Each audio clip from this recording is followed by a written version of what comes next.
ընտրեք ներդրուման ձեր նախընտրելի ոճը։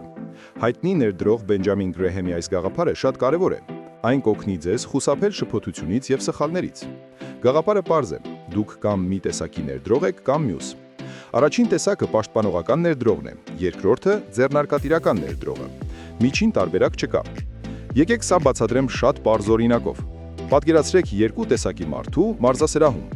Մեկը մարզասրահ է գալիս երբեմն, մի քիչ վազում է, թեթև մարզվում, իրեն լավ զգում ու գնում տուն։ Նա չի փորձում մրցումների մասնակցել, նա ուղղակի ուզում է առողջ լինել եւ վնասվածք չստանալ։ Սա նման է պաշտպանողական ներդրողին։ Իսկ մյուս մարդը ունի հստակ պլան, մարզիչ, հատուկ սնունդ, նա ամեն մարզմանը լուրջ է վերաբերվում, ուզում է արդյունք տեսնել, ուզում է աճել եւ դրա վրա շատ ժամանակ է դնում։ Սա էլ նման է ձեռնարկատիրական ներդրողին։ Երկու տարբերակն էլ շատ լավն են։ Կարևորը հասկանաք, թե դուք որ մեկն եք։ Եթե դուք պաշտպանողական եք, ուրեմն դուք այսպես եք անում։ Դուք ամեն օր բաժնետոմս չեք փնտրում, չեք փորձում գուշակել, երբ է լավագույն պահը գնելու կամ վաճառելու։ Լուրերով չեք ոգևորվում։ Դուք ուղղակի գնում եք ապահով լայն ֆոնդեր։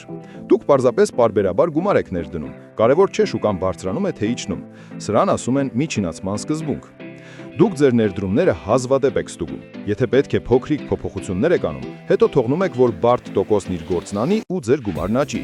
Մարդկանց մեծ մասը հենց այսպես է հաջողության հասնում։ Բայց եթե դուք ուրիշ տեսակ եք, եթե սիրում եք խորը ուսումնասիրել բիզնեսներ, կարդալ ֆինանսական հաշվետվություններ, գտնել այնպիսի բաժնետոմսեր, որոնք էժան են գնահատված, ապա շատ լավ, ընտրեք ձեռնարկատիրական ճանապարհը։ Ժամանակին հայտնի ներդրողները հենց այդպես էին անում։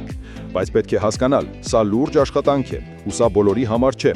Այս մասին շատ հստակ է ասվել։ Եթե չունեք ժամանակ, հմտություն կամ հետաքրքրություն խորը ուսումնասիրելու, ավելի լավ է ընտրեք պաշտպանողական ոճը։ Իսկ եթե այս գործով տարված եք, կարգապահ եք եւ պատրաստ եք բոլորից շատ աշխատել, ընտրեք ձեռնարկատիրական ոճը։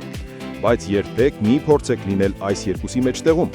Հենց այդտեղ են մարդիկ փող կորցնում։ Նրանք ընկնում են նորաձև թրենդների հետևից, գնում են, երբ արդեն թանկ է, եւ վախից վաճառում են, երբ էժանանում է։ Հետևիր մեզ ավելին իմանալու համար։